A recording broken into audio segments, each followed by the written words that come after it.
existence of complex biological machines raises an obvious question. If natural selection wasn't the agent of their construction, then what was? The centerpiece of my investigation was an interview with philosopher of science, Dr. Stephen Meyer.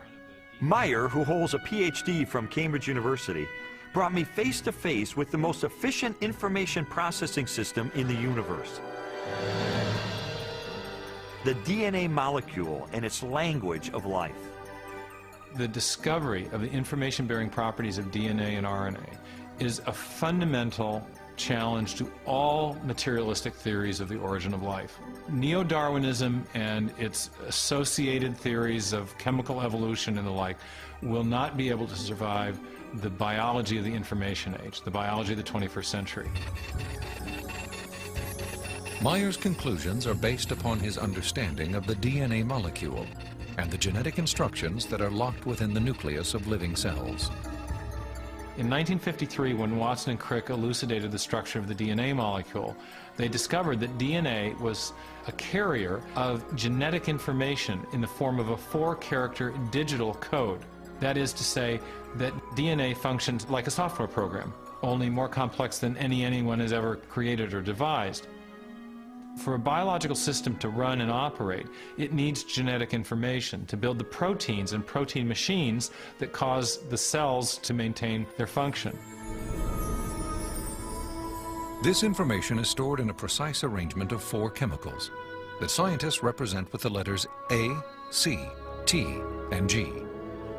Sequences of these chemicals provide the instructions necessary to assemble complex protein molecules that in turn help form structures as diverse as eyes, legs, wings, and hearts. This code has been called the language of life, and it is the most densely packed and elaborately detailed assembly of information in the known universe.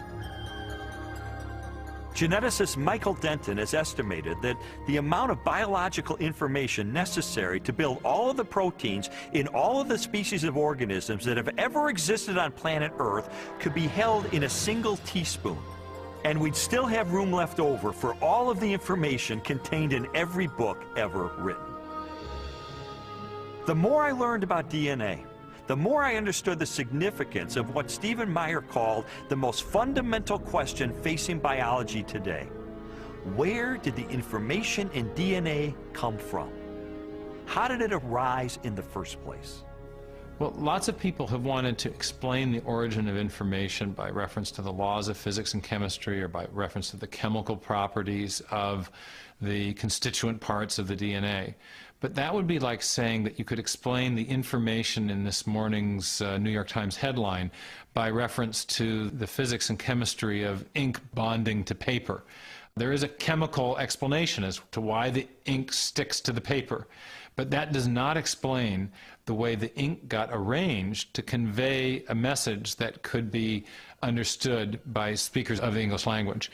Information requires a material medium, but it transcends the material medium. An explanation for the origin of the genetic instructions needed to build the first life is the holy grail of 21st century biology. Theories proposing that this information arose through natural selection acting upon non-living molecules or the self-organizing power of chemicals in a primordial soup have repeatedly failed.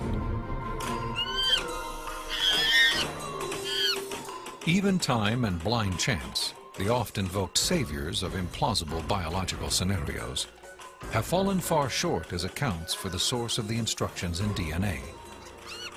Mathematicians, for example, have calculated that a universe filled with monkeys, typing relentlessly throughout the oldest estimated age of the cosmos, would have no realistic chance of producing Shakespeare's play Hamlet, let alone a transcript of the genetic information required to build even the simplest living cell.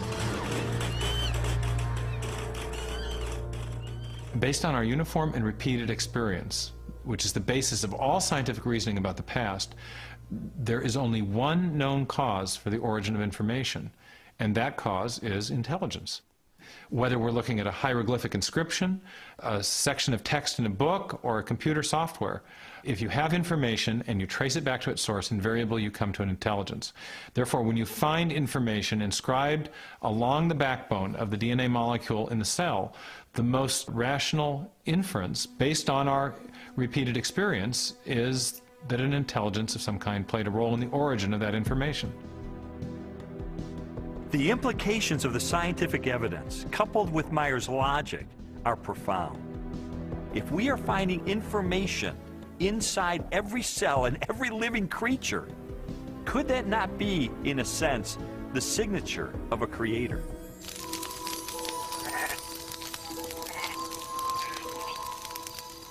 "30 centuries before science unlocked the mysteries of genetic information, or a telescope probed billions of light years into space, the Hebrew shepherd and poet David wrote eloquently of a creator who revealed his existence and power through all that he had made.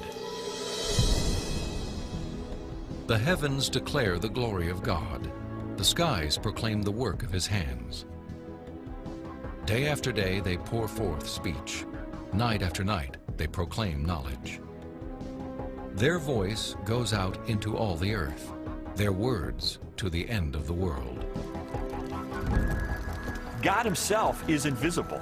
He is a spirit. And yet, one of the purposes he has for us is to find him so we can know him. And he's left behind a series of clues. And sometimes we just have to kind of take our blinders off and get beyond our presuppositions and say, wait a minute, I am going to pursue the evidence of science wherever it points. And if it takes me to a very uncomfortable conclusion that there is a creator, then if the evidence points in that direction, that's the way I'm going to go. According to a lot of the mainstream media, the theory of intelligent design is a faith-based idea. And in saying that, they want to dismiss it as something that has no basis in science. But the media has confused a fundamental issue. They're confusing the evidence for the theory with the implications of the theory. The theory of intelligent design may well have implications that are supportive of theistic belief, but the theory is not based on theistic belief. It's based on the discovery of digital code in cells, miniature machines in cells, the fine-tuning of the laws of physics and chemistry, and standard ways of scientific reasoning about the remote past in the history of life. 40 years ago, a lecturer in a high school biology class convinced an inquisitive 14-year-old freshman that there was no God. Ironically, years later, it was an open-minded investigation of scientific evidence that led Lee Strobel to belief in a creator. One of the most interesting things I've learned as I've gone on this journey of scientific discovery has been that you don't have to commit intellectual suicide to come to the conclusion that there is an intelligent designer. Because today, science is pointing more directly and more powerfully toward a creator than any other time in the history of the world. I was trained in journalism and law to respond to truth. I had to take a step of faith in the same direction that evidence is flowing, which is logical and rational. We do that every day of our life. We make steps of faith based on the evidence that we perceive. And so it was the most logical and rational step I've ever taken to put my faith in the creator that science tells me exists.